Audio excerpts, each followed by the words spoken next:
Guess who's back? We're back blogging, and this one might be a little bit different.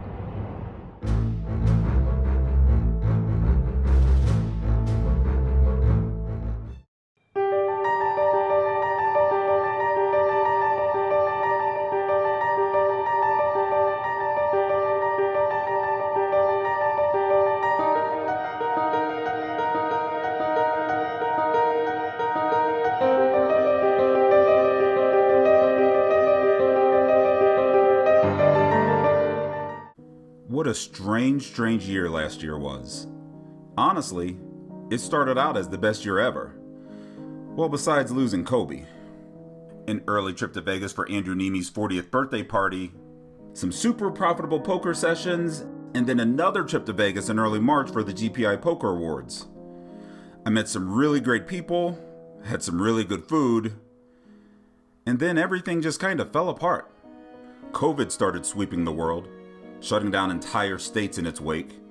Racial tensions were nearing all-time highs after the killing of Ahmaud Arbery, George Floyd, and Breonna Taylor. Civil unrest seemed to be popping up in every city every other day. More deaths than I even want to name. But what am I telling you all this for? You know all of this. For me, however, there's additional turmoil. Efforts I put in to secure a new house in St. Louis were met with discrimination and bigotry. Friends I thought I knew, come to find out that I didn't really know them at all. And then after almost coming to blows with a guy in a grocery store parking lot in St. Louis because he didn't believe someone like me could afford a Tesla, and some additional family health issues, something had to change. It just wasn't a good time. The days of playing poker as a stress relief had been long over, but playing poker at all became extremely low priority. And I needed a release. The tension was just too high. After a long talk with Jada's mother, my family, and a talk with my employer about remote working, a plan was put into action. We are back. It's been 6th, 7th month hiatus. And we're back. I decided to pick up the camera as I'm driving away from St. Louis on a journey I've decided that you guys are coming on with me. But the first step is for me to map out where I'm going so I end up in the right place. And I'll talk to you guys soon. I've missed you. And with that, I was off. I loaded some things into my car, and now I had a 26-hour drive in front of me. Destination, Summerlin, Nevada. Summerlin is partly within the city limits of Las Vegas and about 20 to 30 minutes west of the Strip, if you're unfamiliar with the area.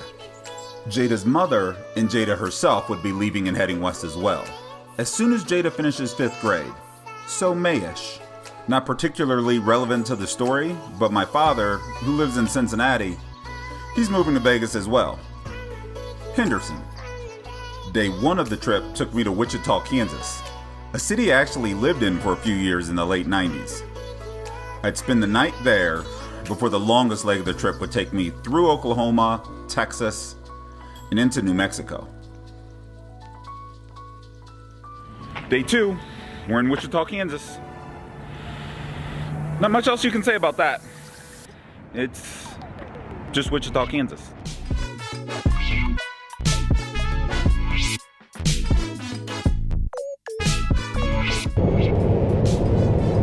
Texas. And you know what? That's pretty much all I have to say.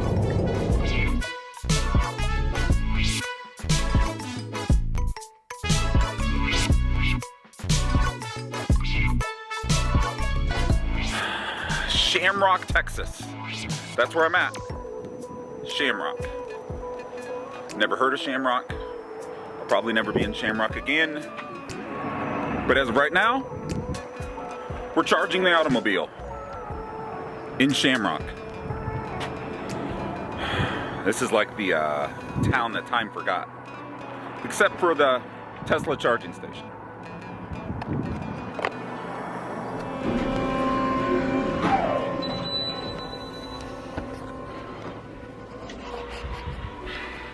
End of day 2. Santa Rosa, New Mexico. I'm exhausted. It's time to get some shut-eye. Finish this bad boy up tomorrow. See you then.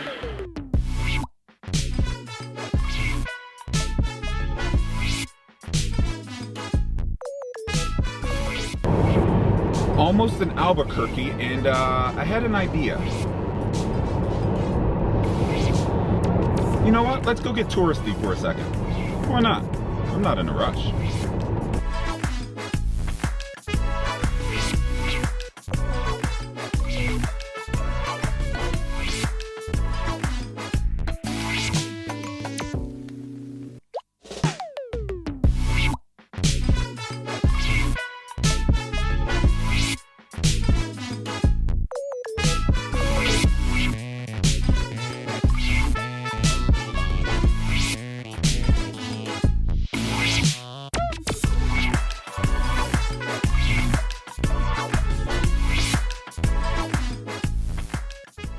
Like I said, I'm in Albuquerque. Who knows if I'll ever be in Albuquerque again. And there's one thing while I'm in Albuquerque that I wanted to see. This house.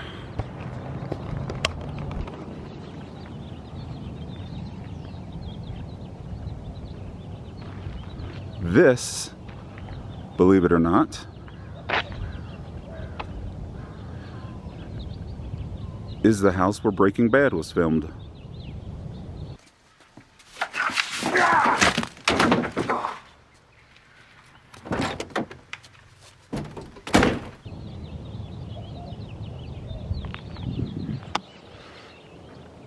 All right, we're done being touristy. Off to Vegas.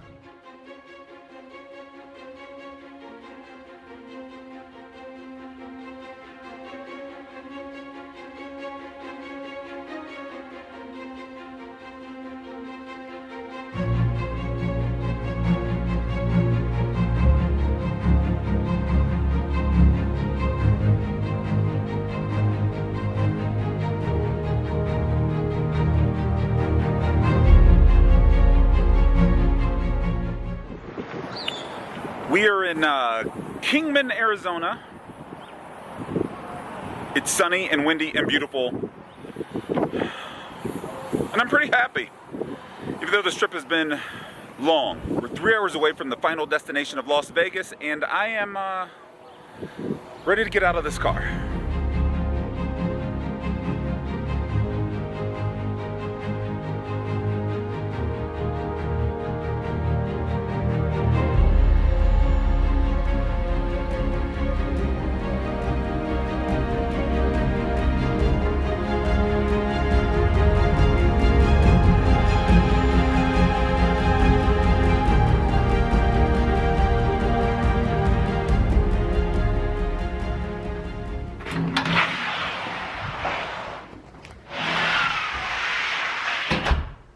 So 3 days of driving later, and we have made it. We have made it to the new home in Vegas. Hopefully this means maybe more poker vlogs soon. Maybe after the Pandora is over. We'll see. Probably. Most likely. The next month or so was all about securing COVID shots, learning pickleball, touching base with friends, and exploring Vegas. Now that I'm in Vegas, I finally caught up with this guy. Hello. So how'd I do in my first game of pickleball? You're the Michael Jordan of pickleball, Jamie. That's what's up. It's a fine day to win a tournament. Jada even came out and was starstruck meeting her favorite vlogger.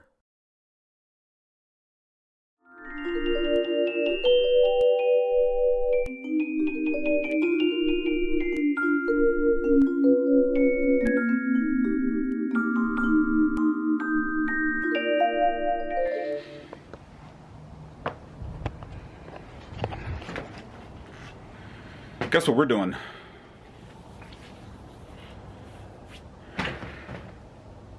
After about a 6-month hiatus, we're gonna vlog tonight. We're gonna play some poker. We live in Vegas. Let's vlog. Let's get back at it.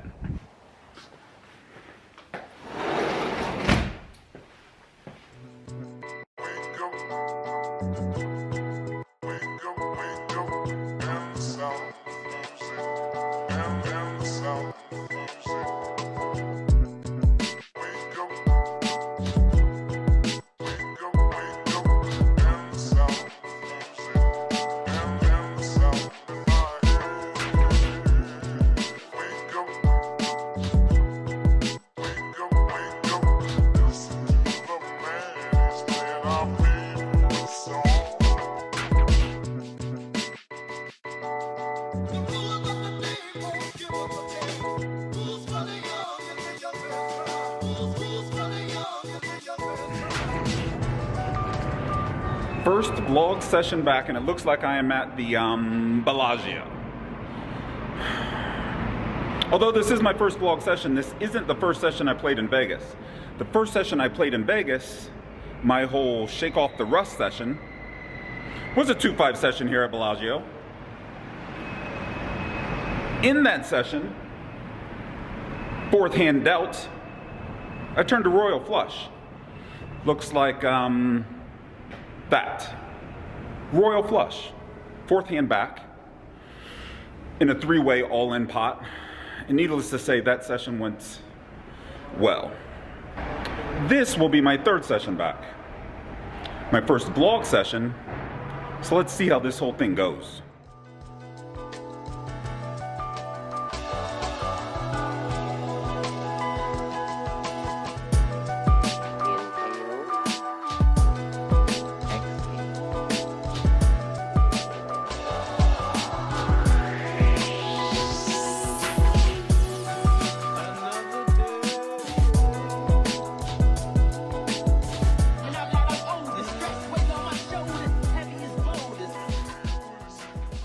Although I did have one 2.5 session under my belt when I walked into Bellagio, the nerves were still at peak. Playing live again still felt weird and uncomfortable, and vlogging a session always adds another layer of stress. I exchanged $500 for 100 red betting orbs and headed to my table. As soon as my ass hit the chair though, poof, nerves were gone. I felt instantly drop back into the swing of things. So much so that I knew I wouldn't be too punished at 2.5 for opening 6-9 suited on the button when folded to. The small blind exited, and the big blind comes along. Non-believer. The ace of clubs, 7 of spades, 3 of diamond flop gets checked through to me, and I still remember enough about flow and board texture to fire at this one. I figured a $15 bet into about 30 would do the trick, and I was right. Coming back, I was a little bit worried about having the chops to narrate my thought process aloud after such a long break, especially after seeing how thoroughly they're doing it on Poker Out Loud. Okay, we have a gutter, we have ace high and showdown. We also have a 7, which is nice for future streets. So this is one of those hands where you could start mixing some checks and some bets depending on how the board runs out. So I'm going to start by checking this combo, just because I do want to have some ace highs for showdown, as well as make some pretty disguised straights to the higher end versus the lower end. If I had like a hand like a queen 7 suited or something like that, I would start betting with the ability to be able to bluff on later streets. 6-8 offsuit, ridiculous. Fold. So baby, you still got it. It's been about an hour or so and nothing much has really happened. Then again, I haven't really been playing poker. I've basically just been playing cards. There's a difference. Now it's time to play some poker. Here, I make a pretty standard open of $15 with Jack-10 of diamonds in late position and the button and both blinds call. We see the flop 4 ways. 10 of hearts, deuce of spades, 5 of hearts. Staying in flow, the blinds check to me and a bet is definitely in order. It helps that I have top pair, but honestly, I'd be betting with a lot of hands. I choose to bet $35.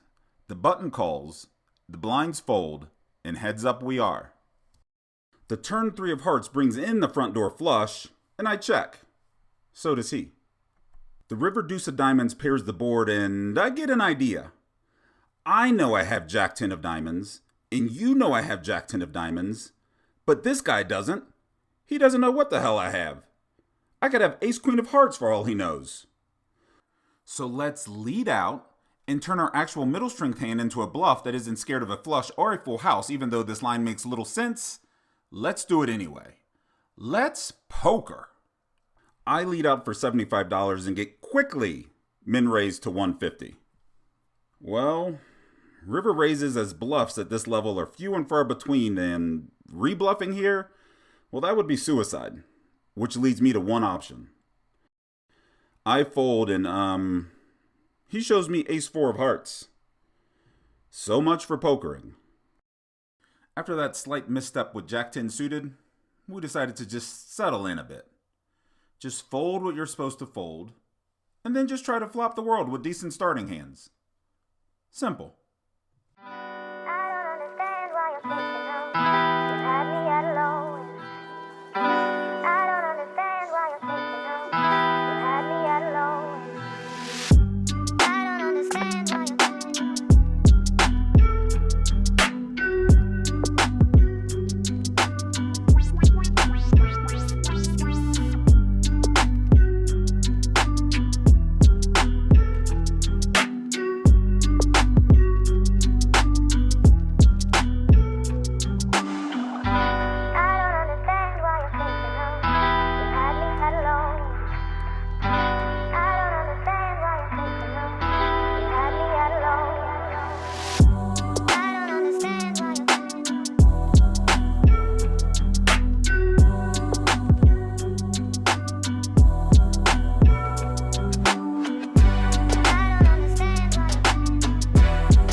Jacks and sevens too bad. Okay. 8-9 is great. So tough.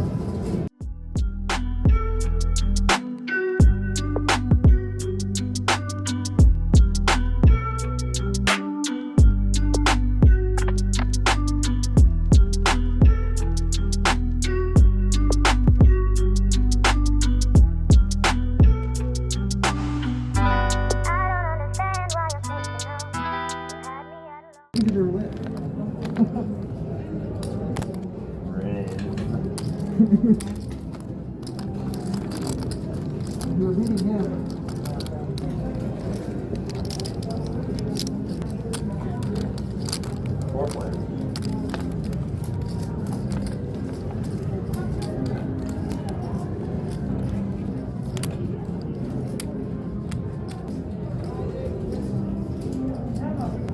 Two players.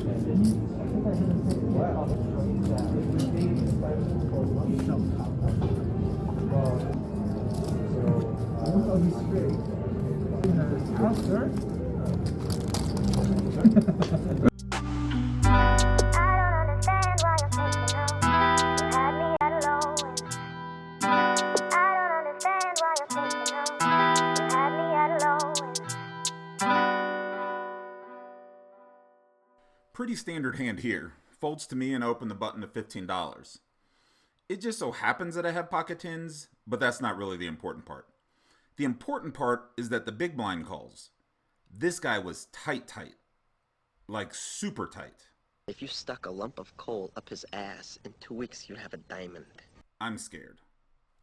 The flop comes 8 of spades, 3 of clubs, 4 of clubs, which should be a good flop for my hand, but he donks out for full pot. Something's wrong. My spider senses are starting to tingle. Normally when I'm playing a hand, I'm looking for a reason to bet or to raise. Here, I'm looking for a reason to fold. With this board in my actual hand though, I feel kind of obligated to call. Please give me a reason to just eject.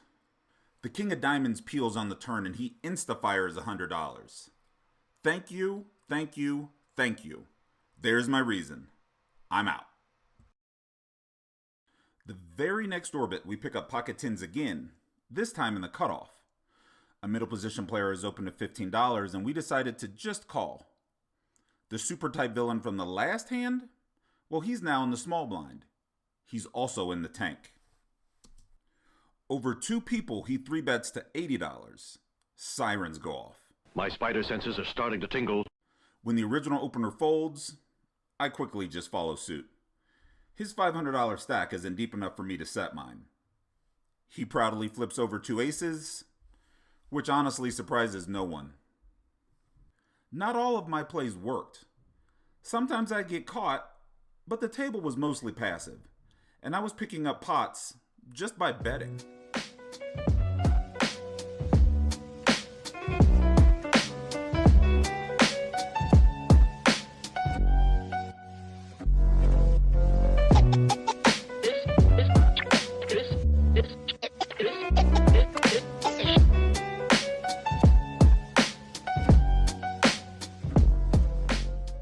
Playing the style that I sometimes play, I expect people to eventually get fed up and begin playing back at me. Eventually. It's just what happens sometimes. Even a semi-logical player will figure out that I can't have it all the damn time. You have to be aware of this, and you have to be ready for that smoke. If you aren't, or if you're bad at sussing it out with any decent frequency, it's probably better just not to play too crazy. Here I'm in the big blind with ace-8 offsuit. Not a particularly strong hand, but defendable. And when a middle position player opens to $15, I do just that. The flop is a pretty benign queen-queen-9 rainbow, and I check. The opener continues for $10, which is about a third of the pot, which in a sim isn't uncommon. However, in live play, and particularly at this table, it's a little strange. I call.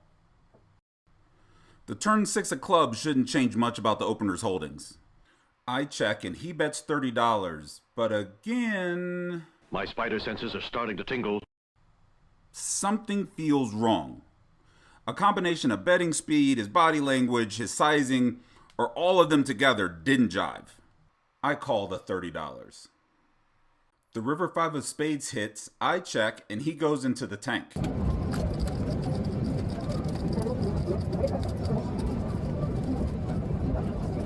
And then decides to bet $115. Stop. What does that 5 change? Are you going to rep that you opened some variety of 8-7 and then bet flop and turn and then just got there on the river?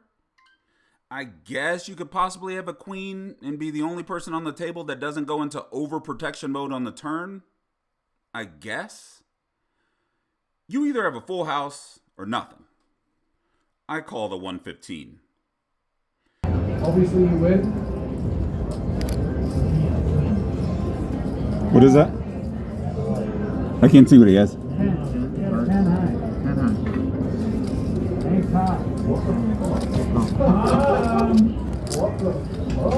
Like I said, you have to be ready for that smoke. They will test you.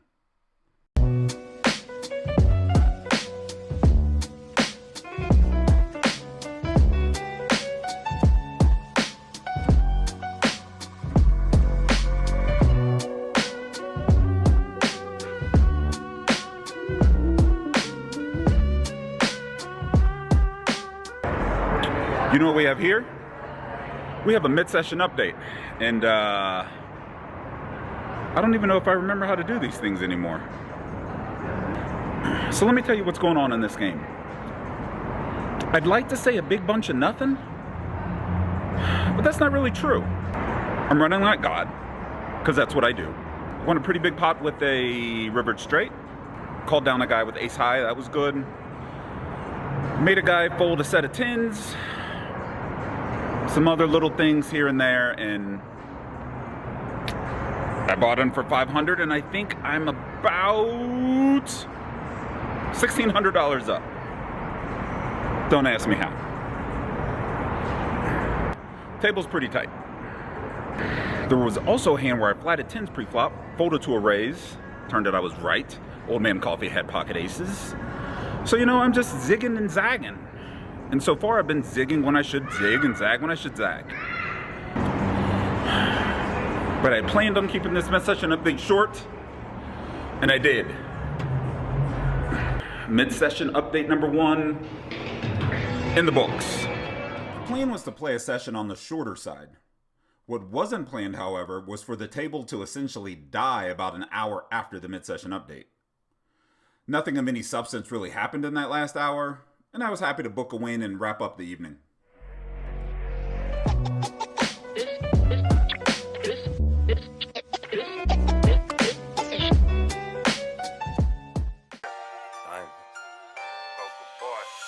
My mind adapted to poker. I'm talking poker lyrics. I'm buying in, hoping to cash out. You got to hear me. Cash me out, cash app, home games. Poker boy, I'm headed to the poker game. My mind adapted to poker. I'm talking poker lyrics. I'm buying in, hoping to cash out. Y'all got to hear me. Cash me out, cash app, home games. Poker boy, I'm headed to the poker game. We're gonna call this a very successful first official vlog session back to poker. In the Bellagio 2-5 game for 500, out for, I don't know, a little over $2,000, like 2,046.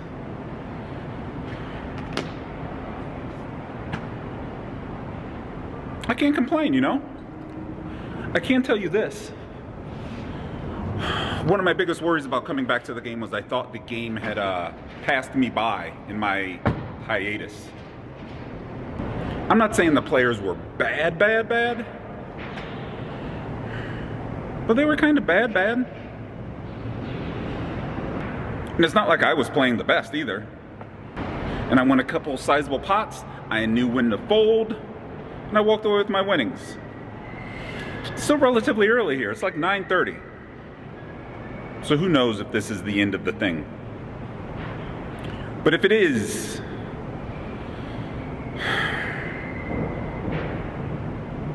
the hell if I remember what I even say at the end of vlogs.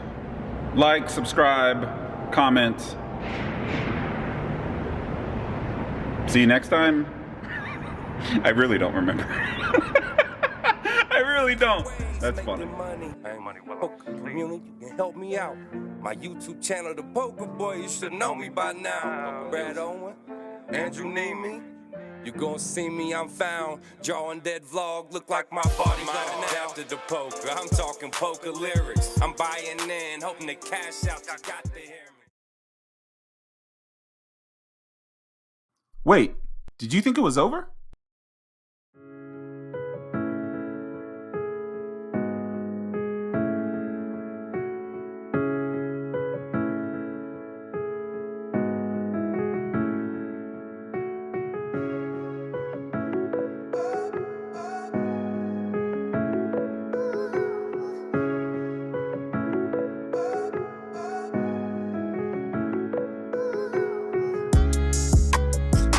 Look at that, I still got it.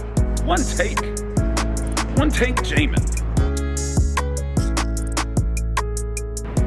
It'd be a lot easier not to be results oriented if the results didn't sting so goddamn much.